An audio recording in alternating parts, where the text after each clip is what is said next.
Bueno, hoy vamos a empezar con este texto de Flusser, Los aparatos. Vamos a ver si podemos cerrar la unidad cero. Es un texto que tiene una retórica un poco complicada, ¿no? Funciona casi de manera literaria a partir de cierta ambivalencia, ¿no? Tiene este gesto ambiguo del uso de la palabra. Es un texto que está lleno de trampas, un poco en la línea de lo que vamos a ver más adelante, el texto de Boris Groys, que es aún más complicado en este sentido. Me parecen textos interesantes justamente por esta retórica un poco border que se desvía del registro más duro, más científico, y uno tiene entonces que adoptar cierta predisposición de lectura original, ¿no? Digámoslo así. Esto a mí me sirve también para abrir cierto reparo con respecto a los trabajos prácticos y al registro que nosotros pretendemos elaborar en el marco de esta materia que está dentro de un programa universitario, de un sistema universitario, etc., ¿no? Es decir, a mí me parece que es un registro muy interesante, pero que uno puede aspirar, en todo caso, si es que le resulta interesante trabajar en estos términos, en determinado momento y en determinado espacio. Entonces yo creo que el discurso científico, el discurso académico, tiene una serie de reglas que son muy rígidas, que son muy duras, y que sin caer en algo que sea súper metalúrgico, me parece que nosotros tenemos que respetar un poco determinados parámetros de cómo pensamos el hilo de la argumentación, ¿no? Entonces, un trabajo práctico en la universidad, una tesina de licenciatura, una tesis doctoral, tienen una serie de requisitos metodológicos que tenemos que nosotros encuadrarnos para después, sí, en todo caso, habilitarnos a nosotros mismos hacia un registro un poco más liberado de ese yugo de las prescripciones académicas, ¿no? Entonces, quiero decir eso. Es un texto interesante del cual nosotros podemos hacer uso en este otro registro que serán los trabajos prácticos. Los podemos tomar, lo podemos citar, lo podemos pensar metodológicamente, ¿no? Pero bueno, el trabajo práctico, la idea es que vayan hacia un registro un poco más claro, ¿no? Es decir, más claro en términos de cómo presentar la argumentación, ¿no? Entonces, dicho esto, de artículos como el de Flusser, como el de Groys, la idea es recortar algunos conceptos que adentro de esa selva retórica de todas maneras se recortan y aparecen y yo creo que tienen su potencialidad crítica, ¿no? Entonces podríamos resumir un poco el recorrido del artículo en esta placa. Otra vez estamos en la instancia de este pasaje entre la sociedad industrial a la sociedad postindustrial. Entonces vamos a ver que determinada posición de Flusser podría encuadrarse en aquella idea de Jameson, de la idea de una ruptura radical. Pero yo les decía ya en el texto de Jameson, también acá en el de Flusser, esa ruptura radical no es tan radical, ¿no? Porque siempre aparece este corte con la sociedad industrial, digo, a partir de la sociedad industrial con lo que venía antes, que parecería deslizarse la idea que sería el puntapié de la sociedad tal como la conocemos, aunque por supuesto que en ese proceso aparece cierta idea de ruptura con respecto a ese inicio de la revolución industrial, la revolución en la forma de producir la realidad material que nos rodea, ¿no? Entonces, en esta línea, en el artículo de Flusser, vamos a ver este pasaje de las herramientas preindustriales a la máquina mecánica, industrial, finalmente hacia el aparato programado postindustrial, ¿no? Ese sería como el recorrido que va a hacer el artículo, y en ese sentido a mí me interesa la operación metodológica de Flusser, ¿no? Esto de tomar la máquina fotográfica, trabajar a partir de un objeto concreto, para pensar la cultura contemporánea y sobre todo esta cultura del símbolo, esta cultura soft, va a decir él, ¿no? Concepto fundamental del artículo, la idea del aparato soft, que yo les decía y les digo, la idea más adelante va a ser discutirlo, ¿no? Porque digo, hay otra zona teórica que también piensa el presente y que trata de ir contra este tipo de consensos, de estos casi que esta idea del aparato soft se erige sobre cierto sentido común cristalizado, ¿no? Esto de una sociedad más blanda, que todo es fluido, la sociedad líquida, ¿no? Podríamos pensar en esos términos. Bueno, Hay otra zona teórica que dice, bueno, a ver, empecemos a pensar en términos de la materialidad del nuevo contexto, que es una materialidad dura, va a decir otra zona. Ahora cuando lleguemos al final del video yo voy a hacer como una nota al pie con respecto a esa zona teórica. Entonces vamos a entrar al texto directamente, sobre todo para ver cómo hace este trazado de la sociedad industrial hacia la postindustrial, pero antes vamos a ver alguna otra cosita. Dice, los aparatos son objetos producidos, ¿no? Dice, a la totalidad de este tipo de objetos puede llamársele cultura. Acá tenemos una primera idea, antes de entrar en a ver cómo hace el desarrollo de ese cuadro que presentamos en la placa, esta idea que liga la idea de artificio con el de cultura, con el de aparato y el de cultura. Esto de lo no natural. Es decir, ¿no había cultura antes de la emergencia de los aparatos? Por supuesto que sí había cultura, por supuesto que así había esta impronta artificial, no natural, digámoslo así. Bueno, la revolución industrial es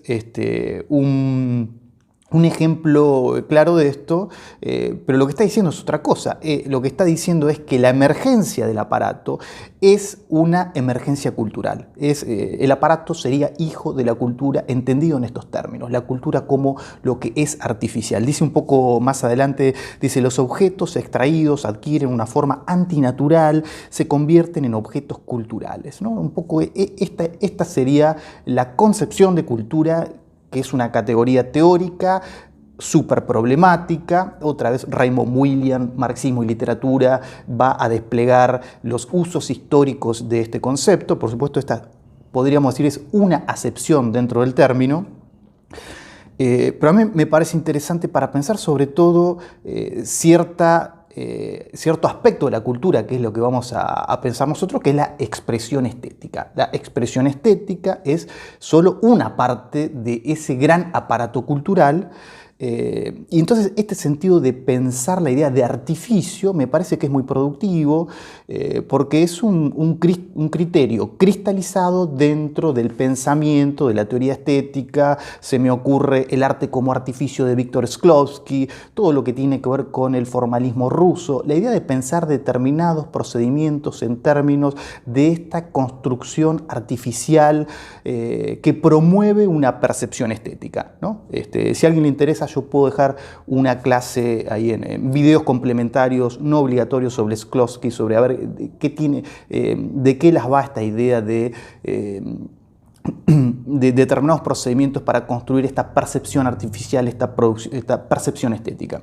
Entonces, bueno, y a partir de esta idea, ¿no?, que sería encuadrar en determinada concepción de cultura, vamos a la página 25, donde empieza a hacer ese despliegue que va de la herramienta al aparato pasando por la máquina, ¿no? Dice, con la revolución industrial, ¿no?, otra vez esto que yo les decía recién, acá está el gran corte que nos sirve para empezar a pensar el presente. Por eso estas tesis de rupturas radicales yo las matizaría bastante. Ahora vamos a ver de todas maneras algunos fragmentos donde Flusser se subraya en esa idea que promovía Jameson, la idea de que la posmodernidad actuaría como una ruptura con respecto a este momento de revolución industrial, ¿no? Dice, con la revolución industrial las herramientas empezaron a recurrir a las teorías científicas en sus simulaciones, se hicieron técnicas. Hoy día esas herramientas se llaman máquinas, ¿no? Dice un poco más adelante, cuando las herramientas se transformaron en máquinas, su relación con el hombre se invirtió. Antes de la revolución industrial, el hombre estaba rodeado de herramientas. Después fue la máquina la que se rodeó de hombres. Este es el significado preciso de revolución, ¿no? Esta parte que está haciendo la descripción entre el momento preindustrial y el industrial sirve para empezar a pensar ocasionalmente determinados modos de funcionamiento del presente. Por eso yo vuelvo a decir esta idea de una dialéctica entre continuidad y ruptura que tenemos ahí en las notas a la unidad 0, ¿no? Sobre todo, dice, antes de la revolución industrial el hombre era la constante en las relaciones y las herramientas eran las variables. Después las máquinas fueron las constantes y los hombres las variables. Antes las herramientas trabajaban en función de los hombres, después los hombres trabajaron en función de las máquinas, ¿no? Ahora bien, dice un poco más adelante, sin embargo, esto no es lo esencial de los aparatos, sino el automatismo. Acá tenemos este desarrollo que va de herramientas, aparatos, pasando por la idea de máquina, y que no está explicado de manera tan clara como yo lo ponía ahí en el cuadro. La idea de que la herramienta sería un objeto preindustrial, la máquina sería lo que corresponde a ese momento revolucionario de la historia donde conmueve la relación entre los objetos y el hombre. En realidad lo que conmueve es la ubicación del hombre en esa lógica relacional con respecto a los objetos del mundo, y luego finalmente aparece esta característica que es la del automatismo, que aparecería en una instancia superior de este desarrollo. El automatismo estaría ligado con el aparato. Ahora vamos a ver que el aparato sería la emergencia de la sociedad postindustrial, ¿no? Entonces, a partir de este desarrollo y a partir sobre todo de este nuevo concepto de aparato y de esta nueva característica que sería el automatismo, aparece lo que yo les decía, el énfasis en posicionarse con respecto a que pensar el presente requeriría de esta idea de ruptura radical. Dice ahí en la página 26, un análisis industrial como el marxista ya no es válido en lo que respecta a los aparatos. Tenemos que buscar nuevas categorías si deseamos comprender y definir los aparatos, ¿no? Es decir, yo un poco en la presentación le decía, hay un gran cuerpo de textos que están mirando la teoría marxista, sobre todo porque el corte, que a mí me parece fundamental, se inicia con la revolución industrial, y la revolución industrial es pensada en esos términos materialistas como ningún otro por el aparato marxista, pero yo le decía, después hay otra serie de textos que superan el corset materialista marxista, porque justamente por esta idea tenemos que empezar a pensar con nuevas categorías un nuevo contexto, ¿no? Esto no significa tirar por la borda todo, sobre todo en el nivel del diagnóstico que la teoría marxista nos ofrece con respecto a aquella primera revolución que es, decíamos, el puntapié del mundo tal como lo conocemos, ¿no? Eso es una idea de Daniel Link, ¿no? Ahora, yo creo que esto que podemos pensar para la teoría marxista, la idea de que funciona muy bien como diagnóstico más allá de propuesta crítica, le cabe al propio Flusser y a esta serie de textos, a Groys también, a estos textos que intentan superar la teoría marxista para pensar un nuevo contexto. Me parece que funcionan también a nivel del diagnóstico. Después vemos qué pasa con respecto a una propuesta un poco más programática, ¿no? Lo mismo que pasaba con el marxismo en aquel momento. Entonces, dice un poco más adelante, dice, las máquinas trabajan, extraen los objetos de la naturaleza y los informan, transforman el mundo. Acá tenemos una característica fundamental, ¿no?, del momento de la sociedad industrial. Dice, pero los aparatos no trabajan en este sentido, no tienen la intención de cambiar el mundo, sino de cambiar el significado del mundo. Su intención es simbólica. Este fragmento es fundamental y va a empezar a pensar entonces la característica fundamental de esta nueva sociedad, que es una sociedad de signos, Jameson decía, de pseudo acontecimientos, de simulacros, una sociedad que gira en torno más que a la transformación del mundo, a la transformación de la interpretación del mundo, ¿no? Ese sería el gran corrimiento que está pensando como diagnóstico Flusser, ¿no? Entonces, podríamos poner de este lado la máquina que transforma el mundo, y de este otro lado, en la línea de cierta progresión, el aparato que lo que hace es reinterpretar el mundo. Acá tenemos funciones distintas para objetos distintos en un nuevo contexto que podría pensarse como diferencial, ¿no? Entonces aparece esta característica de lo simbólico, ¿no? Dice, tenemos que reevaluar las categorías de nuestra crítica de la cultura. Otra vez, la teoría de la ruptura radical. Dice un poco más adelante, haciendo énfasis en esta idea de que la información sería la nueva materia con la cual se se produce valor y se trabaja en distintas esferas. La información. Yo por eso cuando pensábamos un poco en términos de base y superestructura con Jameson, traía la idea del capitalismo financiero y decía es un capitalismo informacional, ¿no? Está un poco desligado de la producción de bienes concretos y lo que hace es trabajar a partir de una serie de datos, ¿no? Esa postal de Wall Street, de los corredores de bolsa, viendo los números, haciendo especulaciones, ¿no? La timba financiera, trabajando sobre un cuerpo de zonas productivas, pero siempre en función de que esos capitales estén especulando hacia dónde las acciones pueden llegar a subir o bajar. Bueno, quiero decir, la cuestión de lo simbólico, de lo sígnico, efectivamente es importante en esta fase más pura del capitalismo, ¿no? diría Jameson. Bueno, y en este sentido, en el sentido de que aparece lo simbólico, aparece la información, va a aparecer la idea de la programación, ¿no? En el esquema de pensamiento de Flusser, ¿no? Va a aparecer la idea de lo programado, del programa. Digo, el programa sería el gran objeto, por decirlo en algún sentido, porque justamente lo que hace el programa es deconstruir un poco el estatus objetual, ¿no? de la realidad contemporánea. Por eso él va a hablar del aparato soft, que es un aparato suave, etc. Dice en la página 26, dice, la mayoría de las personas se ocupa en atender la actividad programadora y controladora de los aparatos. Dice, cualquier crítica futura de la cultura tendrá que sustituir la categoría trabajo con la categoría información, ¿no?